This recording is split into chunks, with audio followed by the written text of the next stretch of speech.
Thank you guys for being here. I won't take long.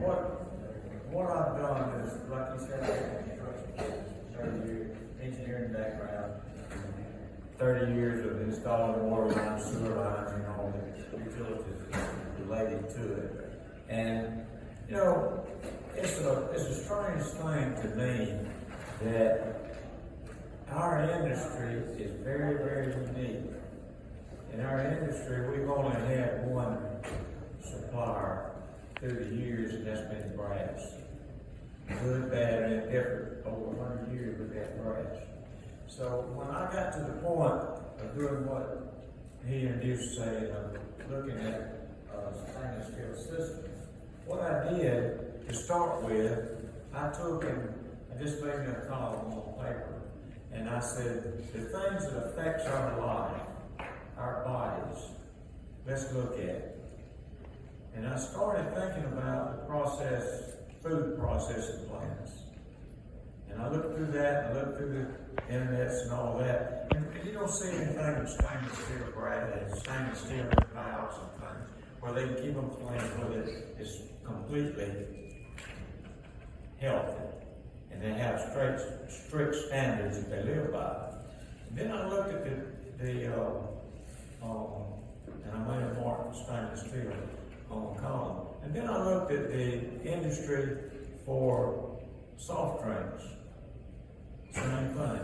Everything there was stainless steel, where they could control the flow of the health issues that goes with it, that goes into our bodies. Made a mark there in stainless steel. Then I went on through, there's 3 or 4 others, industries I looked at, and every one of them came back to the stainless steel. So I said, okay, what have we got in the water system? We've got brass. I'm not saying brass is bad, I'm not saying down in their industry at all, because we've lived by it for a lot of years. But I looked at it and I said, you know, why can't we have stainless steel? So I started working on it. And we've come up with a design. I hope y'all went by the booth. We had a booth over here that had all of our products on it. And on that product, we have a stainless steel slab. And stainless steel corporation stock made in one unit. And that unit it will fit and adjust to any size, let's say 6 inch. It doesn't matter if it's 160 or ductile iron, one side will fit all. And what it does, it eliminates so much inventory. It's cheaper on everybody around because that's what it is. It reduces the inventory, and it's 100% stainless steel. Same thing we go through the curb stop, the next thing in line with our system, stainless steel. We went to the extra point of even building a stainless steel curb stop with a backflow preventer in it to protect the systems themselves if the meters are not installed. It's optional where you buy it or not, but the engineer owner wants it. May or may not be for your situation. And then the backflow preventer, what we did, it's all stainless steel, 0 lead, and it's what it does. It's just used like it's been used for 100 years, but it's all stainless steel and no lead. And I got to looking at that after that, and I said, lead. What do we know about lead? And then I started looking back, and you know, the government took, and they should have a very smart move, took the lead out of paint. What do we have? We have the lead, paint that we can live with. You know, we had the lead paint at home, at school, at church, where we were. We were breathing it every day. They got away with it. And then they took the lead out of gasoline. Excellent move. Excellent move. And it helped our air qualities tremendously. And we all know that. We all benefited from that. So what I'm saying is we get to this part of our life. You know, the best filtering system that's ever been is our bodies.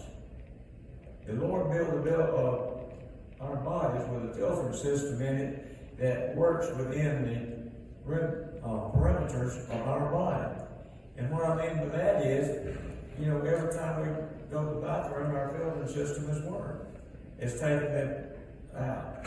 And when we have a filtering system in our watering system, if we overload that, what happens?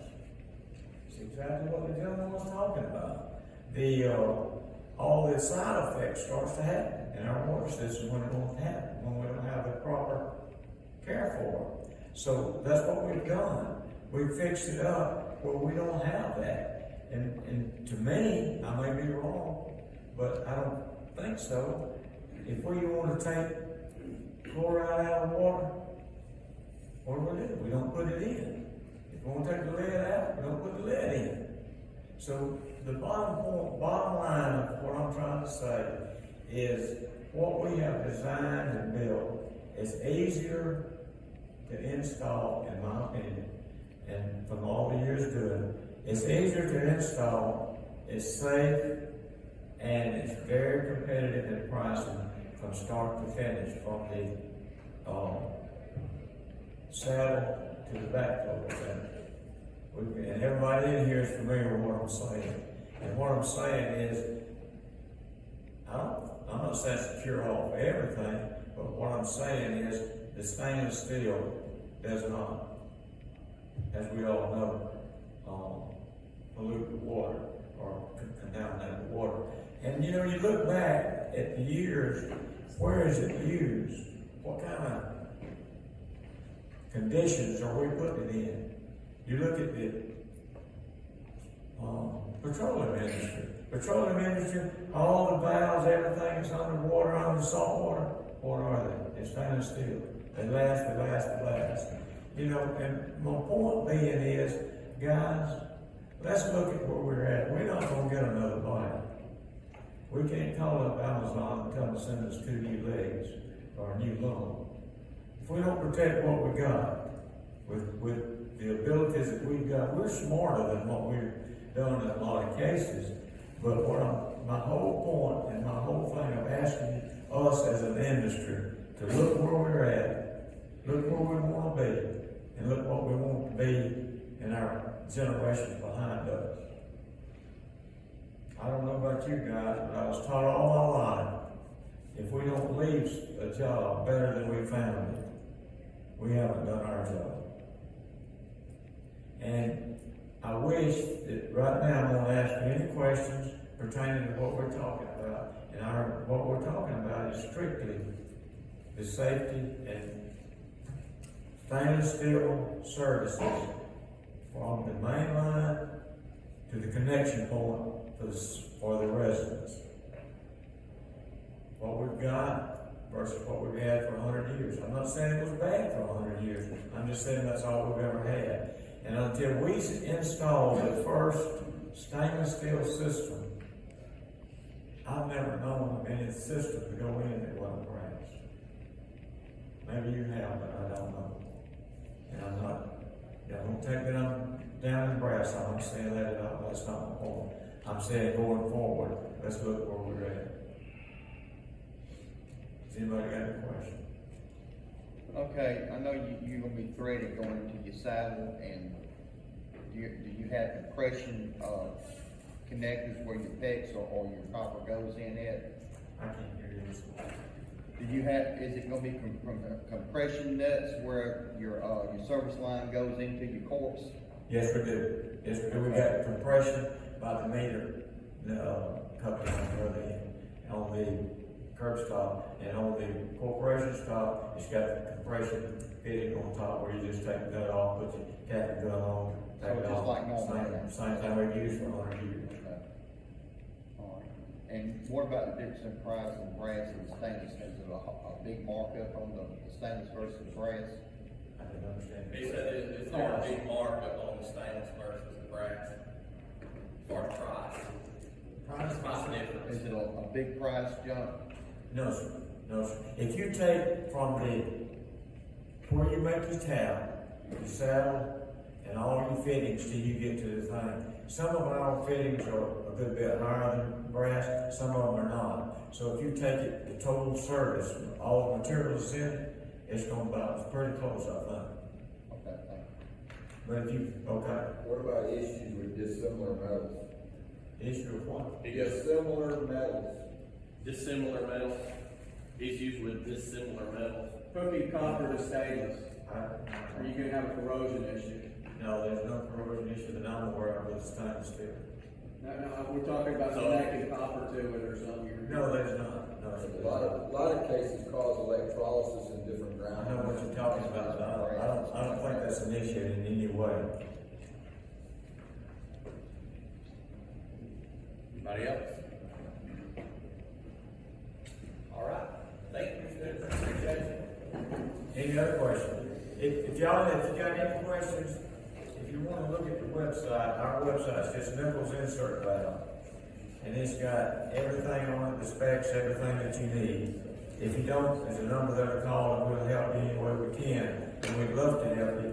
And like I say, we've got the products on hand, and we don't have a 6 weeks, 8 weeks, 10 weeks delivery.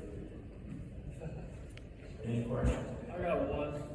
What if you damage that stainless steel service line? How do you repair it? Do you have compression couplings and stuff to repair it with?